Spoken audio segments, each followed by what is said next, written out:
Autoritetet në Australi kanë marrë një masë të çuditshme, si përgjigje ndaj sulmeve të peshkaqenëve në brigjet e Australisë Perëndimore.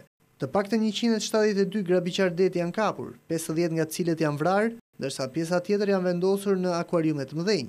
Megjithatë, në këtë gjueti nuk është zënë asnjë peshkaqen i bardhë. Këta të fundit kanë sulmuar me pasojë vdekje 6 notarë në brigjet e Australisë Perëndimore. Gjuetia e peshkaqenëve në Australi, të cilët afrohen në 7 prej plazheve më të frekuentuara të vendit, në prag të sezonit veror, do të vijojë për 3 vitet e ardhshme.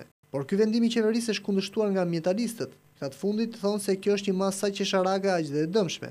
Sipas tyre, ajo mund të shkatërrojë zinxhirin e jetës në specit të detit. Në një studim të fundit të Organizatës Botërore të Shëndetësisë, peshkaqeni, të cilit njerëzit e cilësojnë si një përbindësh të detit, është kategorizuar si specia më pak e rrezikshme me vetëm 10 viktima në vit, ndërkohë që mushkonjat shkaktonin të paktën 725.000 viktima brenda një viti.